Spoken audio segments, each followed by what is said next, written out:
बिस्मिल्लाहिर रहमानिर रहीम अल्हम्दुलिल्लाहि रब्बिल आलमीन वस्सलातु वस्सलामु अला सय्यिदिल मुरसलीन नबियना मुहम्मद व अला आलिहि व सहबिहि अजमाइन अम्मा बाद फ़क़द क़ाल अल मुअल्लिफ़ रहिमहुल्लाहु तआला अन अनस इब्न मालिक रज़ियल्लाहु अन्हु क़ाल जाअ अअराबिय्युन फ़बाल फ़ी ताइफ़तिल मस्जिद फ़ज़जरहु अन्नास फ़नहाहुम अन्नबी सल्लल्लाहु अलैहि वसल्लम फ़लम्मा क़ज़ा बौलहु अमरा अन्नबी सल्लल्लाहु अलैहि वसल्लम बिज़नूबिन मिन माइन फ़उहरिक़ा अलैहि। আল্লাহ পাকের সমস্ত প্রশংসা সালাত এবং সালাম নাযিল হোক নবী মুহাম্মদ সাল্লাল্লাহু আলাইহি সাল্লামের উপর। আমাদের সামনে অধ্যায় হচ্ছে নাপাক বস্তু নাজাসাত সম্পর্কে বা নাপাকি দূরীকরণ সম্পর্কে। এই ছিল মাজি ওয়া গায়রু। তো মাজি যেহেতু নাপাক আর এই রকমই যেগুলি নাপাক বস্তু, এই উদ্দেশ্যে লেখক অধ্যায় কায়েম করেছিলেন।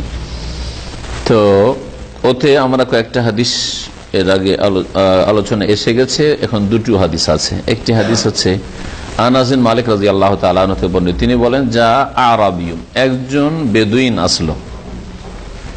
আরাবিয়ুন যদি বলেন হামজা শুরুতে দিয়ে না, আরাবিয়ুন মানে একজন আরব, ওয়াহিদ ওয়াহিদ আরবি, আর আরব হচ্ছে জমা। আরাবিয়ুন ওয়া আরব, আরব মানে হচ্ছে আরব লোকেরা। হ্যাঁ, আর আরাবিয়ন যখন করবেন হামজা আইন, তখন ওর মানে হবে বেদুইন। বেফাথিল হামজাতে নিসবাতুল ইলাল আরাব, এর জমা আরাবিয়ন একজন বেদুইন। আল আরাব, আরাব এটা হচ্ছে বহু বচন। কালাতিল আরাব আমান্না, আল্লাহ বলেছেন সূরা হুজুরাত। আরাব কথার কোরআন কারীমে কয়েক জায়গায় এসেছে। বেদুইনরা বলেছিল নবী সাল্লাল্লাহু আলাইহি ওয়াসাল্লামের কাছে এসে, অনেকে বলতো যে আমরা ঈমান নিয়ে এসেছি। আল্লাহ বলছেন হে নবী তুমি বলো কুল্লাম তুমিনু, তোমরা ঈমান আসলে তোমার ঈমান নিয়ে আসনি। ঈমান হচ্ছে ভিতরের বিষয়, আর বেদুইন তো এমনি শিক্ষাও নেই, সভ্যতাও নেই, তো এত উচ্চ দাবি করা ঈমানের তোমাদের জন্য উচিত নাই। কুল্লাম তুমিনু ওয়ালাকিন কুলু আসলাম না, তবে তোমরা কি বলবে? আসলাম না, আমরা ইসলাম নিয়ে এসেছি বলো। কারণ ইসলাম বাহ্যিক আমলগুলির নাম। শাহাদাত দেওয়া, কালেমা তাইয়্যিবা, 5 ওয়াক্ত সালাত আদায় করা, যাকাত দেওয়া, সিয়াম, তারপরে হজ, তাই না? তো এগুলি করব, কালেমার ঘোষণা করলাম, নামাজ পড়বো, বাকি ইবাদতবন্দি করবো, আল্লাহর আদেশ নিষেধ মানবো, তো ইসলাম নিয়ে এসছো। আর ইমানের 6টি স্তম্ভের যেগুলি সম্পর্ক অন্তরের সাথে, সেগুলি সম্পর্কে বেদুইন অনেক ভালো জানেও না। আর তারপরে আর সেগুলি অন্তর বসেছি কি না হয়তো, হ্যাঁ, দুনিয়ার কোনো গরজ থাকতে পারে। সুতরাং তোমরা আমান না এই এত উঁচা দাবি করিও না, যেই পানির মাছ সেই পানিতে থাকার দাবি করো। তোমার আসলাম না বলো, ইসলাম নিয়ে এসছি। ওয়ালাম্মা ইয়াদখুলুল ঈমানু ফি কুলুবিকুম, তোমাদের অন্তরে এখনো ঈমান দাখিল হয়নি। তো আয়াতে আরাব বলা হয়েছে। তো আরাবের এক বচন ওয়াহিদ হচ্ছে আরাবি।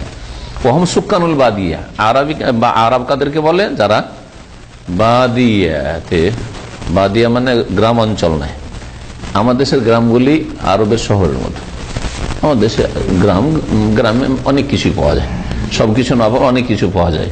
তো আমাদের দেশের গ্রামে, যে পল্লী গ্রামে যারা বাস করে, তারা আরবি নয়, তারা বেদুইন নয়। বেদুইন তাহলে কারা? বা বাদিয়ার বাসিন্দা কারা? বাদিয়া যারা ক্ষণস্থায়ী বসবাসকারী, যাযাবর বেদুইন ওদের কি বলে? ক্ষণস্থায়ী বসবাস করে। কিরকম? ওট নিয়ে, ছাগল নিয়ে, টামু লাগিয়ে আছে, পানি আছে, ঘাস আছে, যে কয়দিন আছে, আবার এখানে আর পানি নেই, ঘাস নেই, আর চারণভূমি নেই, চলো এখান থেকে, চলো ওখান থেকে 50-100 কিলোমিটার দূর, আর কোথায় চলে গেল, এই করে ঘুরতেই থাকে বিভিন্ন যে। এরা হচ্ছে কি? জি আল বদু, আজকাল বদু এরাকে বলা হচ্ছে আল বদু। বদউই, বদউইয়ুন এক বচন, আর আল বদু বহু বচন। হ্যাঁ, আহলুল বাদি আর কি। এই বেদুইন আসলো ফাবালা ফি তাইফাতিল মসজিদ, নতুন নতুন ইসলাম গ্রহণ করেছে, এখনো শিক্ষা নেই, সভ্যতাও নেই, দাঁড়িয়ে পেশাব করা, তারপরে যেখানে সেখানে পেশাব করা, এগুলো স্বাভাবিক জিনিস ওদের জন্য। ফাবালা ফি তাইফাতিল মসজিদ, মসজিদের সাহানে পেশাব করে দিল। তাইফাতুন মানে সাহান, মসজিদের সামনের দিকে যে সাহান রয়েছে, খোলা জায়গা, সেখানে পেশাব করে দিল। ফাজাজারাহুন নাস, লোকেরা তাকে ধমক দেওয়া শুরু করলো। ফানাহাহুম নবী সাল্লাল্লাহু আলাইহি ওয়াসাল্লাম, তাদেরকে বারণ করলেন, নিষেধ করলেন যে না, ওকে ধমক দিও না, ধমকাচ্ছ কেন?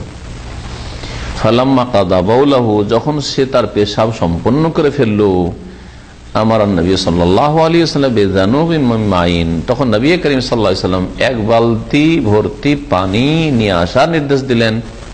জানুব এমন বালতি যে বালতিতে পানি থাকে, পানি ভরা থাকে, তাহলে জানুব। আর যদি খালি বালতি থাকে তাহলে সেটাকে দালউন বলা হয়। দালুন, দালউন খালিও থাকতে পারে, ভর্তিও থাকতে পারে। দালউন আজকাল সাতল বলে, আজকাল আর বলা হয় এখন।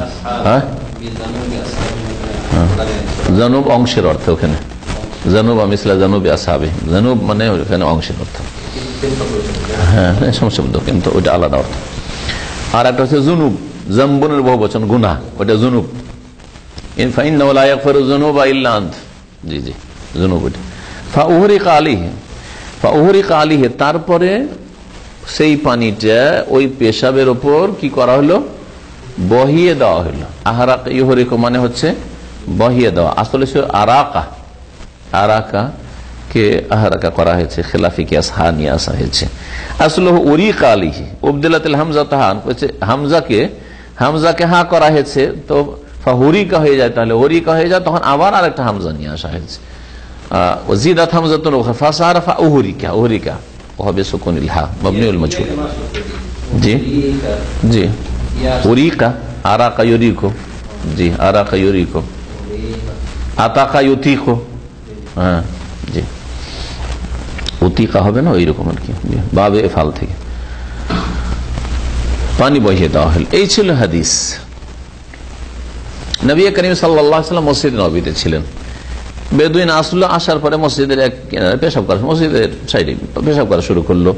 সে ভাবলো যে মসজিদের সাইডে খোলা জায়গা আছে, তার মানে এটা খোলা মাঠের মতোই। কিন্তু সাহাবাই কেরামরা জানেন মসজিদের ইহতিরাম, সম্মান, মর্যাদা জানেন, তাদের কাছে এটা আশ্চর্য লাগলো। তারা তাকে একটু ধমকানো শুরু করলো পেশাব করা অবস্থায়। যখন শুনে নবী সাল্লাল্লাহু আলাইহি ওয়াসাল্লাম নিষেধ করলেন, নবী করিম সাল্লাল্লাহু আলাইহি ওয়াসাল্লাম সবচেয়ে উত্তম চরিত্রের মানুষ তিনি, ওয়াইন্নাকা লাআলা খুলুকিন আযীম, আল্লাহ পাক তাকে সার্টিফিকেট দিয়েছেন যে হে নবী, তুমি মহান চরিত্রের অধিকারী। নবী করিম সাল্লাল্লাহু আলাইহি ওয়াসাল্লাম ঠিক আছে, ধমকাবে না, চমকাবে না, কিন্তু তাকে তো বলবে যে তুমি এখানে পেশাব করে নাই, এখানে পেশাব করে, ওদিকে যে পেশাব করে, এতটা তো বলবে। ওইটাও নিষেধ করে নবী করিম সাল্লাল্লাহু আলাইহি ওয়াসাল্লাম, না, ওকে পেশাব করতে দাও, মন ভরে পেশাব করতে দাও, তাই না? কেন? হ্যাঁ, স্বাস্থ্যগত ক্ষতি। যদি পেশাবটাকে থামিয়ে দেওয়া হয়, পেশাব রাস্তা ধরে নিয়েছে, তারপরে পেশাব যদি থামিয়ে দেওয়া হয়, হ্যাঁ, এটা যে কোনো সময়, অনেক সময় হয়তো মহিলারা, বা ধরেন আপনি বাড়িতে হয়তো ছোট ছেলে আছে, বুঝতে পারছেন যে ছেলে ডিস্টার্ব করছে, পেশাব করতে না, ছেলেটাকে আগে থামাই দিয়ে উঠে গেলেন, পেশাব হাফ হয়েছে আর উঠে গেলেন, এটা চরম ক্ষতি করা আপনার জন্য, কারণ রাস্তা ধরে নিয়েছে পেশাব। হ্যাঁ, তো এটা একটা কারণ, সেই জন্য পেশাবটা করতে দাও, স্বাস্থ্যগত ওই লোকের ক্ষতি হবে। দ্বিতীয় দেখি জাকির বলুক।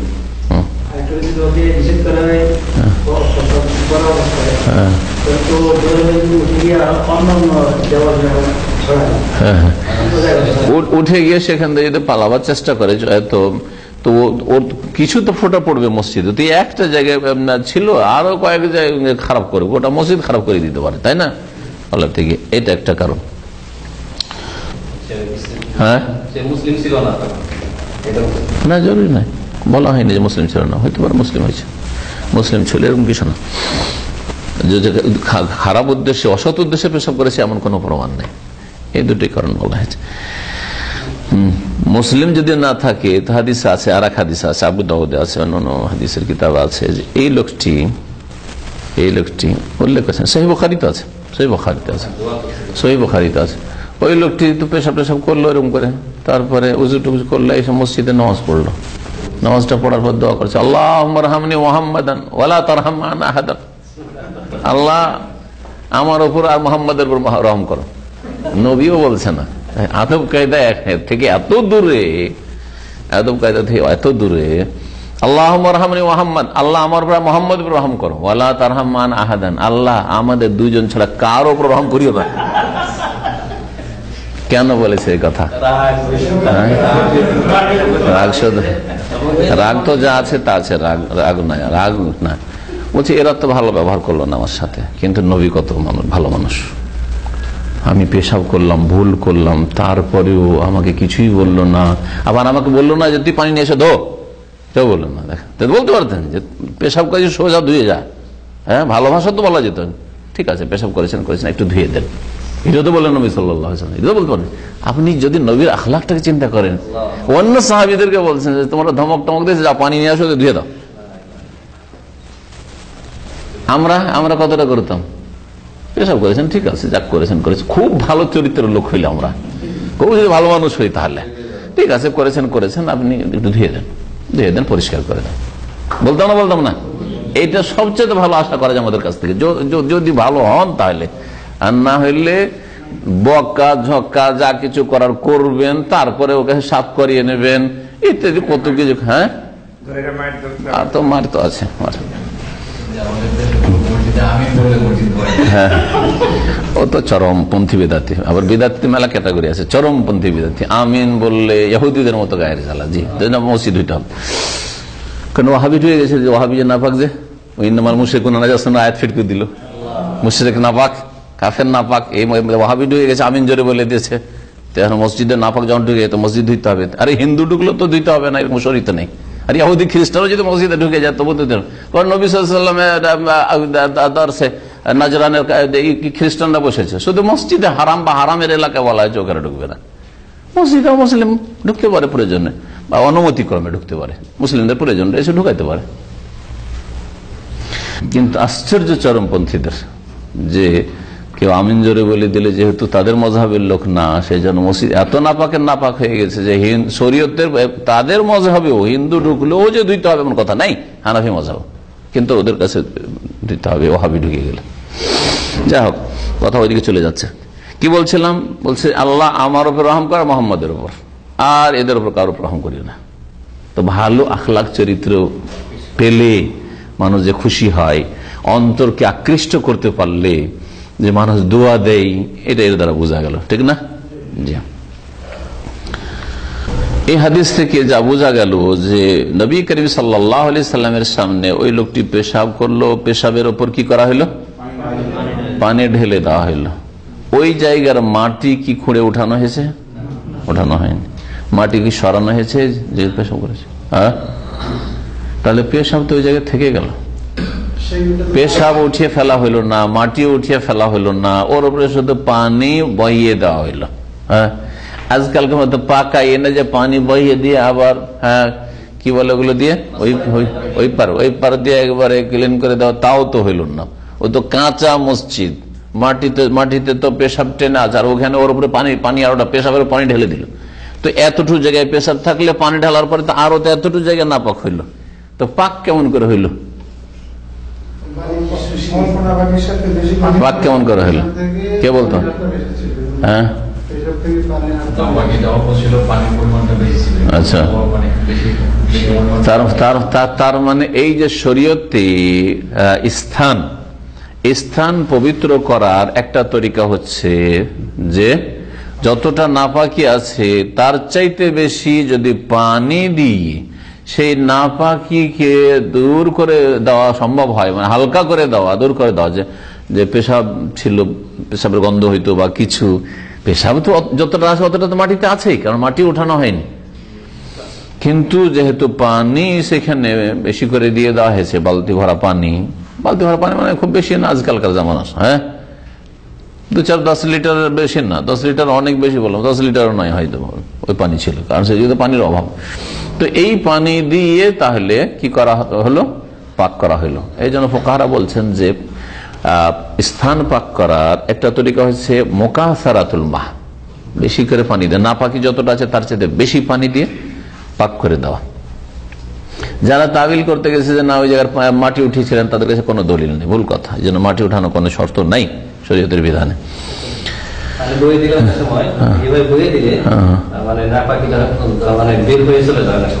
না, ওটা ও শর্ত নেই, ওটাও শর্ত নেই যে আপনাকে ওইভাবে আছাড় দিয়ে পানি দিতে হবে। পানি বেশি করে দিয়ে দিলে পাক হয়ে যায়।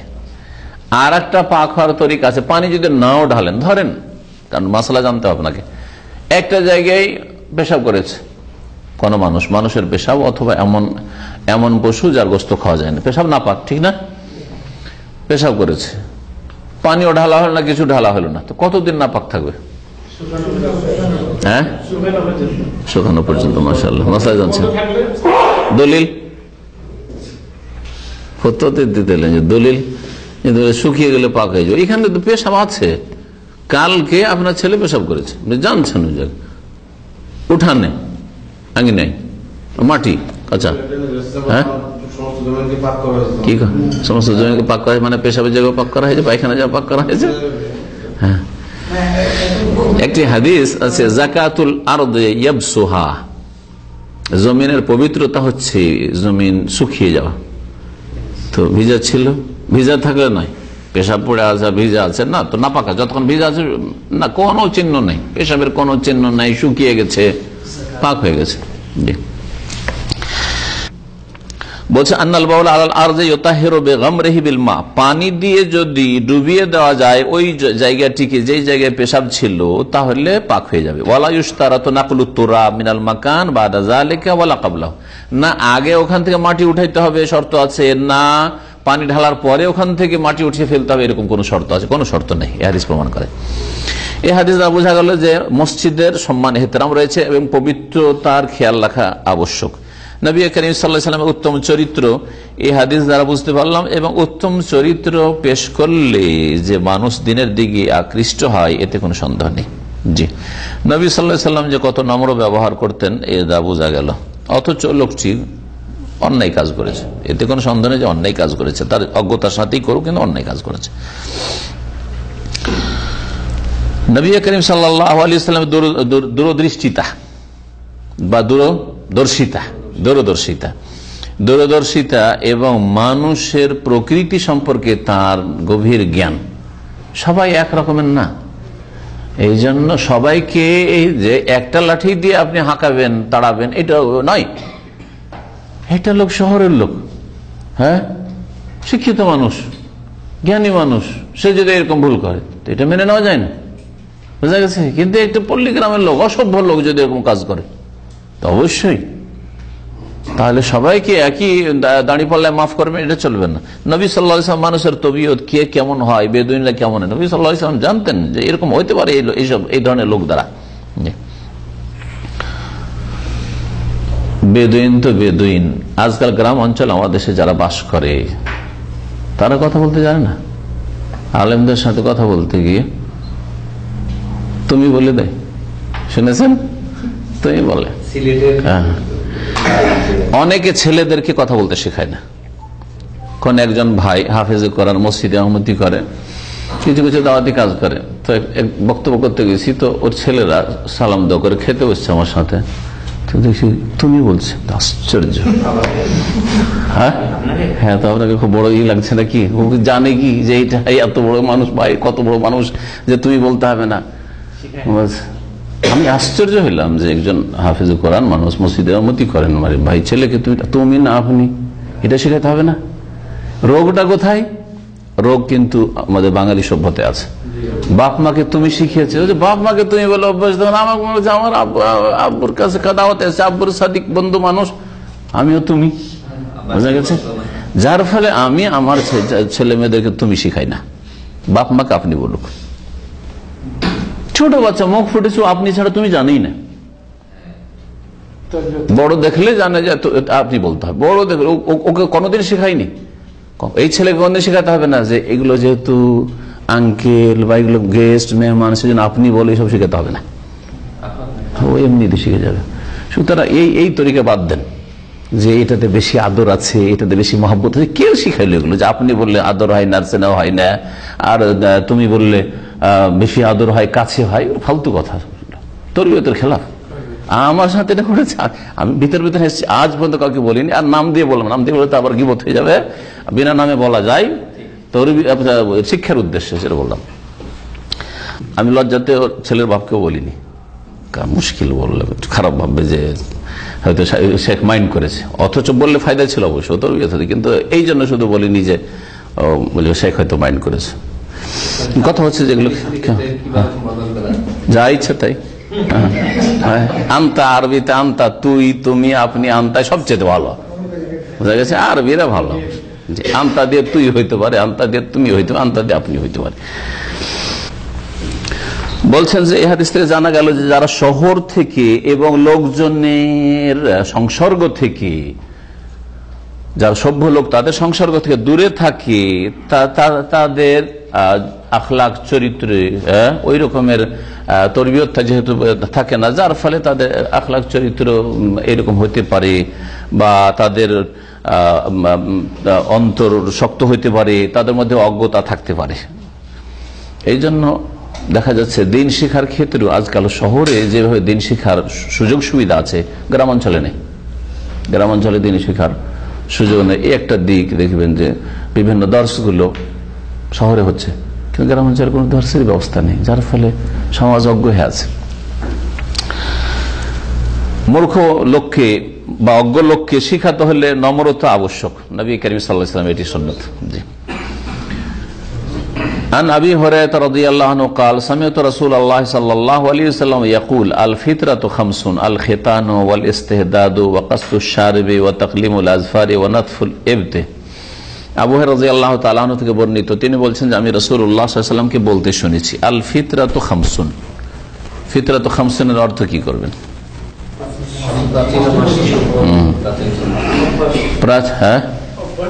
অভ্যাসগত, প্রাকৃতিক সুন্নাত বা প্রাচীন সুন্নাত। প্রাকৃতিক এই সুন্নাতগুলি এমন সেই যেগুলি প্রকৃতির মতো, মানুষের যে স্বভাবগত যে জিনিস রয়েছে ওই রকমের অন্তর্ভুক্ত যেন ওগুলো। তো প্রাকৃতিক সুন্নাত হচ্ছে 5টি, অন্য হাদিসে রয়েছে 10টি। তো একটি অপরের খেলাফ না, এখানে 5টা উল্লেখ করা হয়েছে, আর কোথাও বেশি করে উল্লেখ করা হয়েছে, সুতরাং পরস্পর কোনো বৈপরীত্য বা বিরোধ নেই।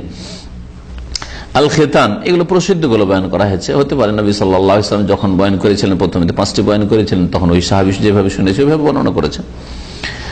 খামসুন, 5টি হচ্ছে প্রাচীন সুন্নাত বা হচ্ছে প্রাকৃতিক সুন্নাত। প্রাচীন এই দিক থেকে যে প্রাকৃতিক সুন্নাতগুলি চলে আসছে, আদিকাল থেকে চলে আসছে মানব জাতির ইতিহাসে, এদিক থেকে প্রাচীন ভাব অর্থ করা যেত, কিন্তু আসলে ফিতরা মানে প্রাকৃতিক সুন্নাত। সোনানুল ফিতরা জন্য বলা, এগুলো কি বলা হয়? সোনানুল, এমন ইসলামের আদর্শ। সুন্নাত মানে ফিকার ভাষায় সুন্নাত নাই, কারণ এগুলি সুন্নাত বিষয় নাই, তাই না? এগুলি তো সুতরাং এগুলোকে বলতে হবে, এক হচ্ছে ফিকহি সুন্নাত, ফিকার পরিভাষায় সুন্নাত। ফিকার পরিভাষায় সুন্নাত কোনটা? যেটা ফরজ ওয়াজিব নাই, ফরজ ওয়াজিব নাই আর মুবাহ নাই, সেটা সুন্নাত। এটা করলে ভালো, আর না করলে ওই রকমের গুনাহ নেই, হয়তো কবিরা গুনাহ বিশেষ করে নেই, অথবা গুনাহ নেই, সেগুলো সুন্নাত নবী সাল্লাল্লাহু আলাইহি ওয়াসাল্লাম করেছেন বা বলেছেন ফুকাহাদের ভাষায়। কিন্তু হাদিসের ভাষায় সুন্নাতটা ব্যাপক। সুন্নাত কখনো কখনো ফরজ ওয়াজিবকে শামিল, যেমন এগুলো জিনিস ওয়াজিব অধিকাংশই। আল খেতানু, প্রথম হচ্ছে খাতনা করা, খাতনা করা। ওয়াল ইস্তেহদাদু, হাদিদ থেকে, হাদিদ মানে লোহা, আর ইস্তেহদাদ মানে লোহার ব্যবহার করা। লোহার ব্যবহার করা মানে খুর, ব্লেড, ব্যবহার করা, ব্লেড ব্যবহার করা। ব্লেড ব্যবহার করা কাকে বোঝানো হয়েছে? নবী করিম সাল্লাল্লাহু আলাইহি ওয়াসাল্লামের ভাষাতে ইশারা ইঙ্গিতে কথা বলা হয়েছে। যে কথাগুলিতে একটু লজ্জার বিষয় রয়েছে সেগুলিতে নবী করিম সাল্লাল্লাহু আলাইহি ওয়াসাল্লাম এইরকম ইঙ্গিতে কথা বলেছেন। এটাও এই হাদিস থেকে শেখা যায়। এইরকম বহু হাদিস রয়েছে। এদা যাহাবাল খালা, যখন নির্জন জায়গায় নবী সাল্লাল্লাহু আলাইহি ওয়াসাল্লাম যেতেন, নির্জনে খালা বলা হয়েছে, বাইতুল খালা, নির্জনতার ঘর, বুঝেছে না? আমাদের অঞ্চলে এগুলো কথা আগের যুগে বাপদাদা পূর্ববর্তী ছিল। কোথায় গেছে? বাড়ির পিছন দিয়ে গেছে, ঘরের পিছন দিয়ে গেছে, বাইরে গেছে। ইস্তেহদাদ, লোহার ব্যবহার করা মানে হচ্ছে এর নিচে যে লোম রয়েছে সেগুলি পরিষ্কার করা। তো যে ইস্তেহদাদ ব্যবহৃত হয়েছে, সুতরাং আসল হচ্ছে যে এগুলো কি ব্লেড ব্যবহার করে কি করতে হবে? এগুলোকে মুন্ডন করতে হবে। কি করতে হবে? মুন্ডন করতে হবে। কিন্তু আজকাল যেহেতু সায়েন্স উন্নতি করেছে, আজকাল বেশ কিছু ক্রিম পাওয়া যাচ্ছে, সেটা যদি কেউ ব্যবহার করে আর তাতে যদি সে উদ্দেশ্যটা হাসিল হয়ে যায়, তো আশা করি এই কাজটি আদায় হয়ে যাবে, অসুবিধা নেই। ওয়াকাসুস শারিব, মোচ ছোট করা। কাসসা ইয়াকুসসু মানে কাটা, ছোট করা। মোচের ক্ষেত্রে কি এসছে? এই শব্দটি এসছে হাদিসে, কাস এসছে, অথবা এসছে জাজ এসছে, জুজ্জু শাওয়ারিব। জাজ্জা জুজ্জু মানেও কাটা হয়, ছোট করা হয়, বোঝা গেছে? হ্যাঁ, জিম আর জা, জাজ্জা জুজ্জু থেকে জুজ্জু আমরা এসে গেছে, জুজ্জু শাওয়ারিব, তোমরা মোচকে কাটো। এখানে কি রয়েছে? মোচকে কাটো, কাস। কোন হাদিসে হালকা আসেনি, মুন্ডন আসেনি, তবে একটি হাদিস হচ্ছে আনহেকু শাওয়ারিব। আনহেকু শাওয়ারিব, আনহেকু মানে খুব বেশি করে কাটা। এটা আবার কাস, কাসটা হচ্ছে আম, বেশি করে কাটলাম না একটু কাটলাম, সবকে সামিল। ওইরকমই জাজ্জা জুজ্জু কাটা, কাটা ব্যাপক অর্থে কাটা। কিন্তু যখন আনহাকাই মানে হচ্ছে কমজোর করে দাও, মানে একেবারে ভিড়িয়ে কাটা, একেবারে চামড়ার সাথে একেবারে ছোট করে কাটা, ছোট করে কাটা। যেমন এখানে মোচ দেখি ওইরকম কার আছে না, ওটা বড়, একটু বড়, ওইটা এনহাক নয়, এনহাক হচ্ছে আপনার নাম ভুলে যাচ্ছি যে মুরাদ, মাশাআল্লাহ। হ্যাঁ, এইটা এখন আছে, যেটা তার চাইতে বেশি এই যে এর আছে, কি বলছে না আপনার আসলে তোমার মুন্ডন করা ছিল, তারপরে ই করেছো, কেচি দিয়ে কাটেছো, তো এটা এনহাক মানে বেশি করে। জানেন আপনি কি ই করছেন নাকি, তবলিগি তরিকে মুন্ডন করছেন না কি? কারণ তবলিগি ভাইয়েরা মুন্ডন করে, যেটা সুন্নতের খেলাফ। কোন হাদিসে নেই, কিন্তু হালকু শাওয়ারিব একটি হাদিস নেই। হালক মানে মুন্ডন করা মেশিনে, ঠিক আছে, তাহলে এনহাক বলা যেতে পারে, চলতে পারে। তবে একেবারে জিরো না করে আপনি যদি 1 নম্বরে করেন, হ্যাঁ, জিরো না করে মেশিনে যদি জিরো করেন তো মুন্ডনের মতো হয়ে যাচ্ছে। তো এটা ঠিক আছে। তুমি কখন কদিন আগে কেটেছো? কাছাকাছি এরকম, যাই হোক সমস্যা নেই। মোট কথা মুন্ডনটা সুন্নত নাই, বরং ইমাম মালিক রহমতুল্লাহ আলাইহি মোচ মুন্ডনকে মুসলা বলেছেন। মুসলা মানে বিকৃতি ঘটানো, অঙ্গের বিকৃতি ঘটানো, নাক কেটে নেওয়া, কান কেটে নেওয়া, হ্যাঁ, আর চোখ তুলে নেওয়া, এগুলোকে মুসলা বলা হয়েছে। মুসলা করা কাফেরদেরও জায়েজ নয়, নবী সাল্লাল্লাহু আলাইহি ওয়াসাল্লাম ওয়ালা তুমাসসিলু, তোমরা মুসলা করবে না। হ্যাঁ, ছোট, হ্যাঁ না খাতুন। তাহলে মোচের ক্ষেত্রে মাসলা জানলেন, বোঝা গেছে। কিন্তু আমাদের যে ফখরুল মোচ বেশি হতে যাচ্ছে, কেরালা বিহারি হতে যাচ্ছে। কারণ ভারতীয় যে এক শ্রেণীর মুসলমানরা হিন্দুদের পাশাপাশি বসে আল্লাহ হিদায়াত করে, এত বড় মোচ বাঞ্ছনীয় না, হ্যাঁ, এত বড় না আর এত ছোট না। তো কথা হচ্ছে ঠিক আছে, মানে নাজায়েজে যায়নি, কিন্তু যেই মোচগুলি রাখা হয়, আর বিশেষ করে দাড়ি নেই আর যদি মোচ থাকে, তো এটা হিন্দুদের মোচ। এটা হচ্ছে অগ্নি পূজা, মজুসরা দাড়ি মুন্ডন করতো আর মোচ বড় বড় করে রাখতো, যেমন আজকাল পাকিস্তানিরা পাক দিয়ে দিয়ে রাখে, অনেকে রাখে এক শ্রেণীর। তো এটা হারাম, এটা হারাম। এক দাড়ি মুন্ডার হারাম করলো, আর মোচ এত বড় করে রাখা, সে পাক দিয়ে রাখুক আর না রাখুক, মোচে একবারে ঢেকে নিচ্ছে মুখ যেন, বা এই আছে। তো কথা হচ্ছে যে এটা হারাম, জায়েজ না, হ্যাঁ না, যাই হোক জায়েজ নাই। এই মোচ বিশেষ করে ভারতের কেরালায় আর বিহারে আছে। বিহারিদের একটা ট্রেডিশন, যদি মার্খা মারা বিহারি হয় তো বড় বড় মোচ রাখবে ওদের শিক্ষিতরা, জি, মার্খা মারা বিহারি। আর বাঙালি আবার ওদের পুরা বিরোধিতা, 71 বিরোধিতা করেছে, তো মৌচেও বিরোধিতা করেছে একবারে। তবলিগি মার্খা এবার মুন্ডন করবে, এটা ভুল কথা। বাঙালি দাড়িও সাহেব আর মোচও সাহেব, যাতে চিনতেই না পারে যেটা পুরুষ ছিল, বুঝা গেছে। এটা আপত্তি, এটাও ঠিক নয়, এটাও ঠিক নয় একবারে যে মুন্ডন করবেন। তো কথা হচ্ছে যে হক হচ্ছে, সহি হচ্ছে এই ক্ষেত্রে মধ্যম পন্থা। বিহারি কেরালা মার্খা ওটাও জায়েজ নাই, আর এই যে বাঙালি একবারে দাড়ি মোচ ক্লিন, একবারে ব্লেড দিয়ে একবারে ডেলি সেভ করে অফিসে আসবে আর এতে সংসদে আসবে, এটাও হারাম, জায়েজ নাই। জি,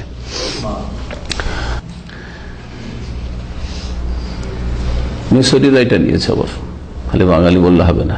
মিশরী তো চেহারাটা তো ব্রাহ্মণদের মতো, আর দাড়ি মোচ সবটাই যখন মুন্ডন থাকে, তো ব্রাহ্মণ আর মিশরীতে কোনো পার্থক্য করা যায় না। আমি তো অনেক মিশরী দেখেছি ব্রাহ্মণ নাকি ইন্ডিয়ান। জি, ও তাকলিমুল আজফার, আর জুফরুন মানে হচ্ছে নখ, এক বচন, আর আজফার বহু বচন, নখ কাটা। কাল্লামা ইউকাল্লিমু, কাল্লামা ইউকাল্লিমু, তাকলিম মানে হচ্ছে কাটা, কলম। তো কলমকে কলম কেন বলা হয় তাহলে? হ্যাঁ, হ্যাঁ, কলম প্রথম শুরু হয়েছে ওই কঞ্চি বা আপনার কিছু ডাল কেটে তৈরি করা, সেই জন্য কলম মানে আসলে কাটা, কলম মানে হচ্ছে চাঁচা কাটা। তখলিমুল আজফার নখ কাটা। ওয়ানাতফুল এবদ এবং বগলের নিচের লোম কি করা, উঠিয়ে ফেলা। নাতাফা আনতে মানে উঠিয়ে ফেলা, উঠিয়ে ফেলার হাদিস এসছে, সুতরাং এটা হচ্ছে শ্রেয় উত্তম। কিন্তু মুন্ডন যদি করে তো জায়েজ রয়েছে, কারণ উদ্দেশ্য হচ্ছে এখানে চুল যদি থাকে তাহলে ময়লা ধরবে আর দুর্গন্ধ বেশি বাড়বে। হ্যাঁ, দুর্গন্ধ যে দুর্গন্ধ থাকে তাকে গন্ধ লাগে না, কিন্তু পাশের লোকে গন্ধ লাগে, যেটা কষ্টদায়ক হবে অন্য আশেপাশের লোকের জন্য এবং মালাইকা ফেরেশতাদের জন্য। সেই জন্য আর এই জায়গাগুলিতে যে জায়গাগুলি ঢাকা থাকে, যেমন এই জায়গাটা একটা বারাজেম বলা হয়েছে, এই জায়গা, তারপরে এই যে হাঁটুর নিচের জায়গা, হ্যাঁ বোঝা গেছে, বগলের তলা, এই জায়গাগুলিতে গোটা শরীরে ময়লাগুলি গিয়ে বেশি জমে, ময়লা বেশি জমে। এই জন্য এই জায়গাগুলি সম্পর্কে একটা হচ্ছে যে যেখানে করে লোম আছে সেটাকে কি করা, পরিষ্কার করে না, বড় করে না রাখা, বড় করে না রাখা। বড় দুঃখের বিষয় মুসলিম সমাজে যারা দাড়ি মোছের ক্ষেত্রে, মোছ বলবো না, দাড়ি আর মোছ এক জিনিস না, দাড়ি রাখবেই না মোটে, তাদের যদি বগল খুলে দেখা হয়, আউযুবিল্লাহ, 6 মাস 1 বছর কাটে না, 6 মাস 1 বছর কাটে না। নিচের তো খবর রাখা যাবে না, ও তো যখন ওকে গোসল দেবে তখনই ওর খবর নেওয়া যাবে, হঠাৎ করে মরলে, বোঝা গেছে। কিন্তু কথা হচ্ছে যে এই বগলে যে কি অবস্থা থাকে, আল্লাহ ইসা মুসলিমদেরকে হেদায়েত করেছে। কি বলছিলাম, আরেকটি যে 10টি সুনানুল ফিতরের মধ্যে একটা আছে গাসলুল বারাজিম। গাসলুল বারাজিম মানে যে জায়গাগুলি মোড়ানো থাকে, ভাঁজ হয়ে পড়ে থাকে, সেই জায়গাগুলি ভালো করে ধৌত করা। যখন আপনি অজুতে হাত ধুবেন তখন এই জায়গাটা ভালো করে পরিষ্কার করবেন। এইদিকে অত ময়লা থাকবে না, কিন্তু এখানে অত ময়লা থাকবে না, এই জায়গায় ময়লা জমে থাকতে পারে। যারা কাজকর্ম করে, আমরা যারা বসে থাকি ঘামি না, যারা ঘামে তাদের খবর নিয়ে দেখেন যে দেখেন ধুলো জমে আছে, অনেক সময় থাকে ধুলো জমে আছে, ময়লা জমে আছে। আর তারপরে হাঁটু নিচে, এগুলো হচ্ছে বারাজিম, এগুলো ধুইতে বলা হয়েছে। না না, জিম বারাজিম বললাম তো, উচ্চারণ গুলো শোনেন না। আচ্ছা, নাভির নিচে যে লোম কাটতে হবে সেটা কতটা পরিমাণ? খাতনা সম্পর্কে তো জানা আছে, বাড়তি যে চামড়াটুকু আছে সে চামড়াটুকু কেটে ফেলা। জি, এটা হচ্ছে কাতু ও কুলফাতি যাকার, ছেলে সন্তানের যে বাড়তি চামড়াটুকু আছে সেটা কেটে ফেলা। আল্লাতী ইউসাব্বিবু বাকাউহা তারাকুমান নাজাসাত, যদি ওটা থেকে যায়, না কেটে ফেলা হয়, তাহলে নাপাকি সেখানে জমতে থাকবে, এই জন্য বলা হয়েছে। আর নাপাকি জমতে থাকলে এক দিনের ক্ষতি, যে সে পুরোপুরি পবিত্র হতে পারবে না, নাপাক অবস্থায় ইবাদত বন্দেগী নামাজ কবুল হবে না। আর 2 নম্বর কথা হচ্ছে বিভিন্ন রোগ জন্মাবে, যখন নাপাক ওখানে পেশাব কিছু থাকবে তখন বিভিন্ন রোগ জন্মাবে। অনেকের নন মুসলিমদের ক্যান্সার হয়, ক্যান্সারের ভাই আজকাল হিন্দুরাও, যারা শিক্ষিত হিন্দু তারাও বাচ্চাদের খাতনা করে নিচ্ছে, চামড়া কেটে ফেলে দিচ্ছে। তারপরে এই ক্ষত হইতে পারে, ওই জায়গায় ক্ষত হইতে পারে। তো বলছিলাম যে নাভির নিচের যে লোম, এটা আম কথা হলো, কিন্তু এটা বোঝা উচিত কতটা পর্যন্ত জরুরি। নাভির নিচে থেকে শুরু করতে হবে একবারে তলপেট থেকে, মানে নাভির নিচে থেকে একবার নিচে পুরা, রেখা। ভাষ্যকার বলছেন হালকুস শুর আল্লাতী হাওলাল ফারজ, লজ্জা স্থানের চারিদিকে, হ্যাঁ চারিদিকে, তাহলে চারিদিকে বোঝা গেল যে অন্ডকোষের দিকেও থাকতে পারে সেগুলো। চারিদিকে যে লোমগুলি আছে সাওয়ান আকানা কবলান আম দবরান, অনেকে শুধু বুঝেন যে সামনের দিকে, শুধু কবল মানে সামনের দিকে লজ্জা স্থান হোক, অথবা দবর মানে পায়খানা রাস্তা হোক। তাহলে পায়খানা রাস্তার চারিদিকে যে লোমগুলি থাকে সেগুলো কেটে ফেলা উচিত, কারণ ওখানেও যদি লোমগুলি থেকে যায় তাহলে ময়লা জমবে, নাপাকি জমবে। নাপাকি যখন ধুয়ে পড়ছে তাতে কিছু থেকে যাওয়ার সুযোগ পাবে, কিন্তু এটা পরিষ্কার করে নিলে ভালো হবে। সেজন্য ভাষ্যকার বলছেন এটা হয়তো অনেকের ব্রেনে থাকে না, ওইদিকের খবরই রাখেন।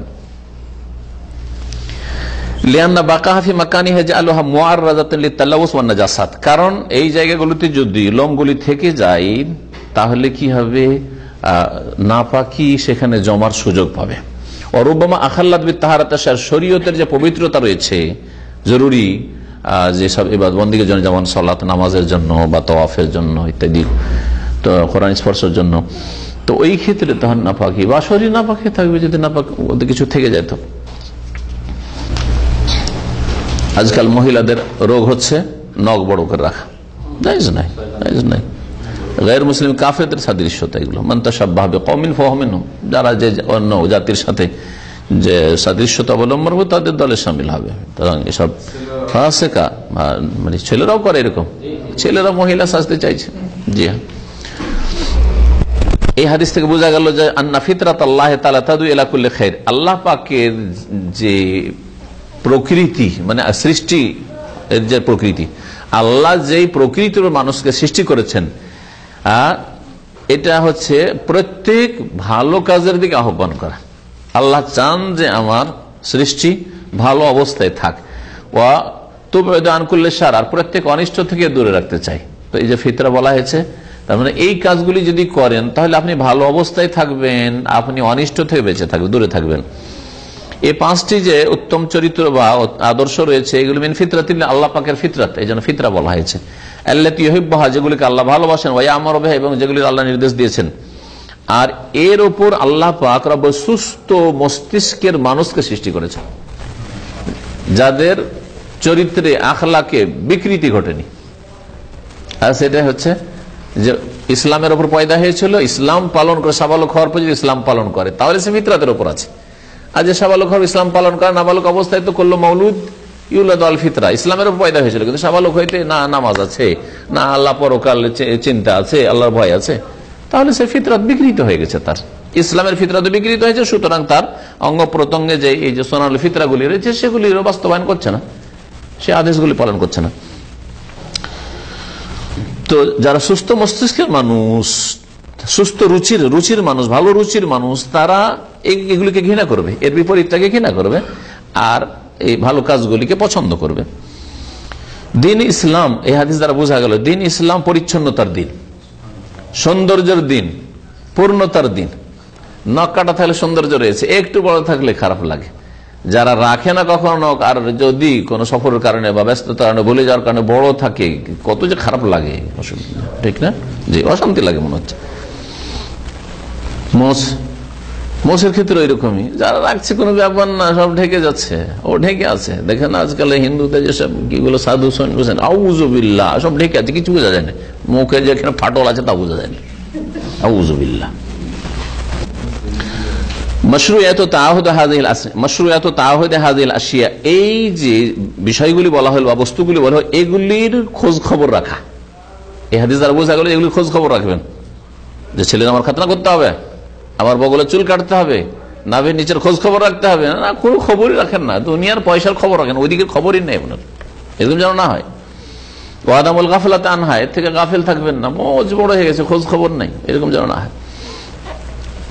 আল আদাদ খামসা হুনা লাইসা হাসরান, এই যে পাঁচটি বলা হয়েছে এতেই সীমিত করা হয়নি, কারণ পাঁচ বলা মানে এর বেশি নয়, এটা বুঝায় না সাধারণত, বুঝা গেছে? জি হ্যাঁ। ওয়াকাদ জাফি সহিহ মুসলিম, সহিহ মুসলিম এসেছে, ওয়াকাদ কারণ নবী সাল্লাল্লাহু আলাইহি ওয়াসাল্লাম ইয়াযকুরু মিন আনওয়াইল ফিতরাত ফি কুল্লি মাওযিন মা ইউনাসিবু, যেখানে যেমন অবস্থা দেখতেন ব্যক্তি বা অবস্থা, ওই হিসাবে তিনি উল্লেখ করতেন। সহিহ মুসলিমে এসেছে 10-এর কথা। জি, এখন এই বিষয়গুলি, এগুলি ওয়াজিব, ফরজ না মুস্তাহাব, সুন্নাত? ইত্তেফাকাল উলামা আলা ইস্তিহবাবে ফিলিল আশিয়াল মাযকুরা আদাল খিতান, খাতনা ছাড়া এই বাকি কাজগুলি, তাহলে খাতনা ছাড়া বাকি হলো 4টি, আর এগুলি মুস্তাহাব, এই ব্যাপারে একমত। ফাকাদ ইখতালাফু, কিন্তু মুস্তাহাব হাল হুয়া মুস্তাহাবুন আও ওয়াজিব, ওয়াজিবটাও তো ভালো, কিন্তু ভালো জরুরি ভালো, আর মুস্তাহাব যেটা সেটা শুধু মুস্তাহাব, সেটা হচ্ছে সুন্নাত। তো সুন্নাত না ওয়াজিব, এ ব্যাপারে ইখতিলাফ রয়েছে। ওয়া মাতা ওয়াক্তু উজুবিহি মিন উমরিন নিসা, আর কখন এটা ওয়াজিব হয়। হাল হুয়া ওয়াজিবুন আলা রিজাল ওয়ান নিসা, এটা পুরুষ নারী সকলের জন্য ওয়াজিব না শুধু পুরুষদের জন্য, এইসব নিয়ে ইখতিলাফ রয়েছে। খাতনার ক্ষেত্রে পুরুষদের খাতনা ওয়াজিব, মহিলাদের ক্ষেত্রে এটা হচ্ছে বলা হয়েছে হাদিসে মাকরুমা, মানে এটা হচ্ছে তাদের মান সম্মান মর্যাদা, তাদের জন্য এটা বলা যেতে পারে ভালো। এই মিশরে এই প্রচলনটা রয়েছে, যে প্রচলন আমাদের দেশের নেই, সেটা আমাদের সমাজে ওইসব আলোচনার কোনো প্রয়োজন নেই, কারণ এটা শরীয়তে এমন কোনো সুন্নত নয়, বরং ভালো করলে। ওয়াসাহি মিন হাযিল খিলাফাত আন্নাহু ওয়াজিব, এই যে এতগুলি ইখতিলাফ রয়েছে এর মধ্যে সহি কথা হচ্ছে যে সবগুলি ওয়াজিব। এই যে 5টি জিনিস উল্লেখ করা হয়েছে এগুলো হচ্ছে কি ওয়াজিব। ওয়া আন্না ওয়ুজুবাহু আলার রিজালি দুনান নিসা, আর এই ওয়াজিবগুলি হচ্ছে কি পুরুষদের জন্য, নারীদের। ওয়া আন্না ওয়াক্তা ওয়ুজুবিহি ইনদাল বুলুগ, আর এই যে বিশেষ করে খাতনা, তারপর আরো ওগুলো তো সাবালক হওয়ার পরে হয়ে থাকে, বগলি চুল বা নাভির নিচে, এগুলো তো সাবালক হওয়ার পরে হয়ে থাকে। কিন্তু খাতনার বিষয়টি, খাতনার ক্ষেত্রে বলছেন পুরুষদের জন্য ওয়াজিব, আর এইটা ওয়াজিব হয় কখন? সাবালক হওয়ার সাথে সাথে ওয়াজিব হয়, কিন্তু সাবালক হইতে দিতে হবে না, তাহলে তার আগেই করতে হবে। কারণ সাবালক হয়ে গেলে লজ্জাস্থান দেখা যায় যে নয়, এমার্জেন্সি ছাড়া হয়তো নিউ মুসলিম হয়েছে, সেটা আলাদা কথা। তো আর এটা যত ছোটতে করবেন তত ভালো। হে নামা তাজিব আলিহি তাহারাত ওয়াস সালাহ, যখন পবিত্রতা উযু করা জরুরি হবে, গোসল ফরজ হবে, নামাজ ফরজ হবে, তখন এটা ফরজ হবে। আল খিতানু শরীফ ওয়াকাতুল কুলফা সাতের হাসপাতি যাকাত, খাতনা কাকে বলে? বাড়তি যে চামড়াটা রয়েছে সেটা কাটা বলা হয়েছে। তারপরে শেখ বলছেন যে কোন কোন দেশে সময় বেশি হয়ে গেছে, কোন কোন দেশে খাতনা করতে গিয়ে একবারে অনেক বেশি চামড়া, মানে একবারে চামড়া ছড়ানোর মতো পুরা ছড়িয়ে না, এটা জেহালত, অজ্ঞতা, এটা বলছে অমাহাদ ইল্লা তাজিব না তামসিল, এটা জায়েজ নাই। গোটাটার ওপর থেকে চামড়াকে এবারে খালিয়ে নেওয়া আর ছড়িয়ে নেওয়া, এটা জায়েজ নয়। মুখালিফাত সুন্নাতুল মুহাম্মাদি ওয়া মুহাররামুন, আর এটা হচ্ছে গুনহার কাজ। ওয়া ফাইলুহু আসিমুন ওয়াফাকানা আল্লাহু জামিআন লিইত্তিবা'i শারঈহি ওয়া তাহিরু সাল্লাল্লাহু আলাইহি ওয়া সাল্লাম মুহাম্মদ ওয়া আলা আলিহি ওয়া সাহবিহি আজমাইন।